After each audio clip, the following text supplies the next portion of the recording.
Days ago this month was the 105th anniversary of the ratification of the 17th Amendment to the United States Constitution, which requires that each state's U.S. senators be elected by the people thereof. Before, you'll recall, they were appointed. In the spirit of the occasion, I'm proposing legislation that closes what U.S. Senator Russ Feingold has described as a loophole in the law, one that has allowed nationwide 196 senators to serve without the consent of the voters in cases where their predecessor was unable to serve out their full term.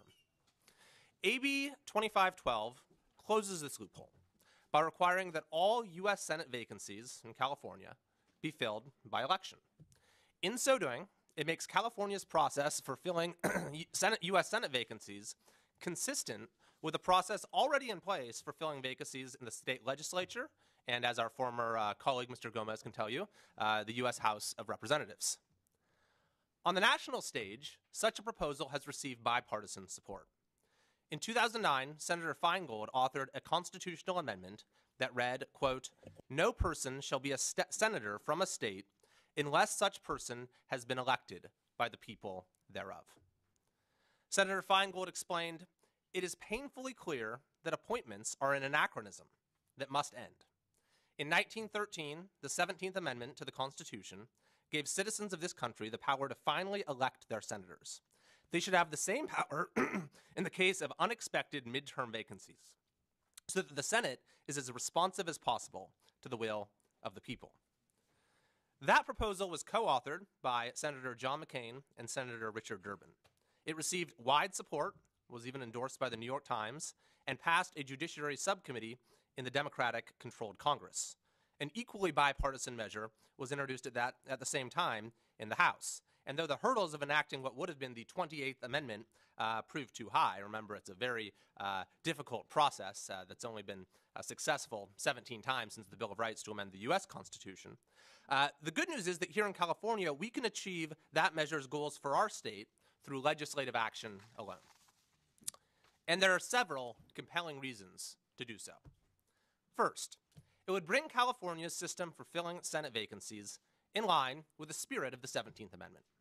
The congressional record is clear that the intent of the amendment's vacancy clause had always been to model the filling of Senate vacancies as closely as possible on the system used for filling vacancies in the House, where, again, special elections are the rule. According to the congressional record of May 23, 1911, the author of the 17th Amendment's vacancy clause, Senator Joseph Bristow, explained how he had used, quote, "exactly the same language in directing the governor to call special elections for the elections of senator to fill vacancies that is used in the Constitution in directing him to issue writs of election to fill vacancies in the House of Representatives." While it is the case that the 17th Amendment allows state legislatures to empower their governors to make temporary appointments to the Senate, these appointments, if they occurred at all, were always meant to be just that, temporary, lasting only so long as it would take to organize a special election. That's why the vacancy clause stipulates that in the event of a vacancy, governors, quote, "of each state shall issue writs of election to fill such vacancies." The problem arises when governors determine to artificially lengthen the tenure of appointed senators, often political allies, by ignoring this provision. In California, on all 5 occasions since 1913, when a U.S. Senate vacancy has occurred, Democrat and Republican governors alike have declined to call a special election to fill the U.S. Senate vacancy, notwithstanding their statutory authority to do so. The result is that appointments to the U.S. Senate can last up to 2.5 years, and, importantly, the appointed individual can serve for decades, provided he or she eventually wins election after acquiring the advantage of incumbency via appointment. This poses challenges to the democratic principles of our state. Mr. Kelly, are you moving on to a third page of single-line comments? I'm getting very close, Mr. Chair. I do think that the history is important. And I'm sure that all of your colleagues read your purpose for the bill. I appreciate that. Thank you very much. And I appreciate the chance to finish my remarks, which we are very close to.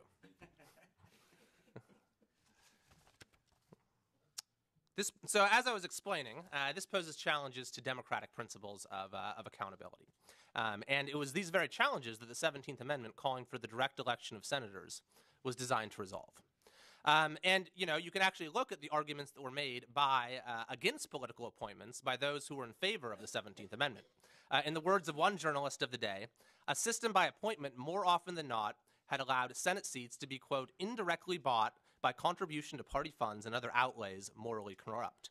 We can see most famously in the case of Rod Blagojevich's efforts to appoint a successor to former Senator Barack Obama that the argument still applies to the present. You might recall Blagojevich was recorded saying, and I'm making a slight change to one word here to keep things PG, "I've got this thing, and it's freaking golden."